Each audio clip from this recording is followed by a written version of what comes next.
തമിഴ്നാട് രാഷ്ട്രീയത്തിൽ അപ്രതീക്ഷിത ട്വിസ്റ്റുകൾ അരങ്ങേറുന്നതിനിടെ പ്രധാന പ്രതിപക്ഷമായ AIADMK പിളർപ്പിലേക്ക് നീങ്ങുന്നതായി സൂചന. പുതിയ സർക്കാർ രൂപീകരണത്തിനുള്ള ചർച്ചകൾ ചെന്നൈയിൽ സജീവമായിരിക്കെയാണ് പാർട്ടിയിലെ ഒരു വിഭാഗം MLAമാർ നേതൃത്വത്തിനെതിരെ കലാപക്കൊടി ഉയർത്തിയിരിക്കുന്നത്. മുൻ മന്ത്രിമാരായ SP വേലുമണി, CV ഷൺമുഖം, വിജയഭാസ്കർ എന്നിവരുടെ നേതൃത്വത്തിൽ 30ലേറെ MLAമാർ പ്രത്യേകം യോഗം ചേരുന്നത് എടപ്പാടി പളനിസ്വാമിക്ക് വലിയ തിരിച്ചടിയായി. വിമത MLAമാർ നടൻ വിജയുടെ പാർട്ടിയായ TVKയ്ക്ക് പിന്തുണ പ്രഖ്യാപിക്കുമെന്നാണ് പുറത്തുവരുന്ന വിവരം. കൂറുമാറ്റ നിരോധന നിയമപ്രകാരമുള്ള അയോഗ്യത ഒഴിവാക്കാൻ ആവശ്യമായ 32 MLAമാരുടെ പിന്തുണ തങ്ങൾക്കുണ്ടെന്നാണ് വിമത വിഭാഗത്തിന്റെ അവകാശവാദം. പാർട്ടിക്കുള്ളിലെ ആഭ്യന്തര കലഹം രൂക്ഷമായതോടെ സർക്കാർ രൂപീകരിക്കാനുള്ള നീക്കങ്ങളിൽ നിന്ന് എടപ്പാടി പളനിസ്വാമി അപ്രതീക്ഷിതമായി പിന്മാറി. MLAമാരുമായി നടത്തിയ നിർണായക കൂടിക്കാഴ്ചയ്ക്ക് പിന്നാലെ താൻ മുഖ്യമന്ത്രിയാകാനോ പുതിയ സർക്കാരുണ്ടാക്കാനോ ഇല്ലെന്ന് EPS Xലൂടെ വ്യക്തമാക്കുകയും ചെയ്തു.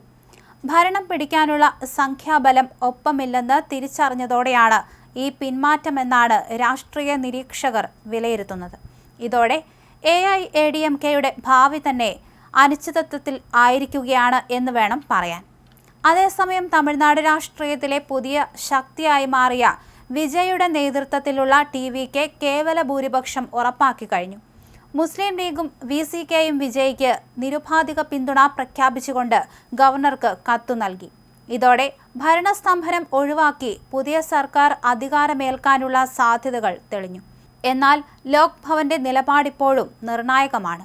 രാഷ്ട്രീയ നീക്കങ്ങൾക്കിടെ ഗവർണർ കേരളത്തിലേക്ക് പോകാനായി വിമാന ടിക്കറ്റ് എടുത്തതായുള്ള വാർത്തകൾ ചെന്നൈയിൽ അഭ്യൂഹങ്ങൾക്ക് വഴിമരുന്നിട്ടിട്ടുണ്ട്.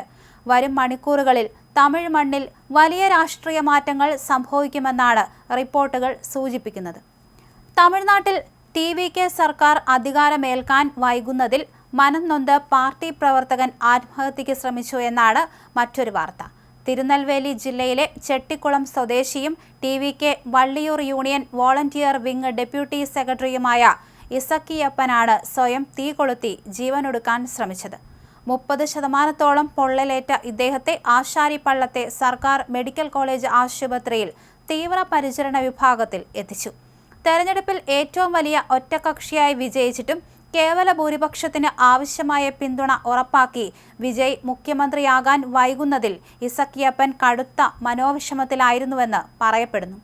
വിജയ് മുഖ്യമന്ത്രിയാകാൻ വേണ്ടി 4 മാസം മുൻപ് ഇരു കവിളുകളും തുളച്ച് 16 അടി നീളമുള്ള ശൂലം കുത്തി ഇദ്ദേഹം വാർത്തകളിൽ ഇടം പിടിച്ചിരുന്നു.